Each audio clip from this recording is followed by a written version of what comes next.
On est une exploitation polyculture élevage avec du lait et de la plaine, culture céréalière. Pendant des années, je suis resté contre le robot, contre le système robotique et j'ai été en stage notamment dans une ferme où ils avaient le robot et c'est là que j'ai appris à connaître le robot réellement. J'étais tout de suite satisfait. C'est beaucoup plus souple. Je vais partir le dimanche à la mer avec ma femme. Si je reviens à 7 h du soir au lieu de 5 h, c'est pas gênant. Quand je suis passé au robot de traite, je me suis dit mince, je vais plus être si proche que ça de mes vaches, je vais plus les monter en salle de traite, l'effet de les toucher, de les traire manuellement, et c'est tout le contraire. J'ai jamais été aussi proche de mes vaches qu'aujourd'hui. Mon robot de traite n'est pas exploité au maximum, parce que pour 2 robots de traite, on peut estimer à 150 vaches laitières, j'en ai qu'une centaine pour l'instant. Alors c'est pour ça que mon projet à venir est d'optimiser à 100% mon système de traite, de monter un peu plus en vaches laitières.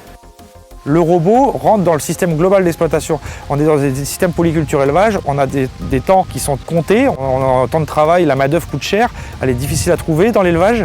Donc en fait, le robot permet de substituer ce genre de choses. Mon rôle, il est d'accompagner l'éleveur dans le conseil, mais aussi de gérer les problèmes. Il a une vision extérieure. Nous, on est présent sur le cheptel à longueur d'année, on ne voit pas forcément les défauts qui peuvent marquer quelqu'un qui vient de l'extérieur.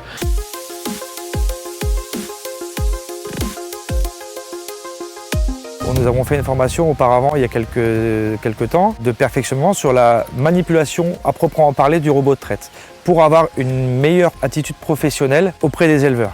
Les leviers techniques que j'approfondis sont la gestion dans le robot, au sein du robot. Par exemple, la table d'alimentation est importante, donc la gestion de quelle quantité je donne de tourteaux à tel jour, en libre, en forcé. Ensuite, donc, la suivi de reproduction par des tableaux, le suivi des réformes.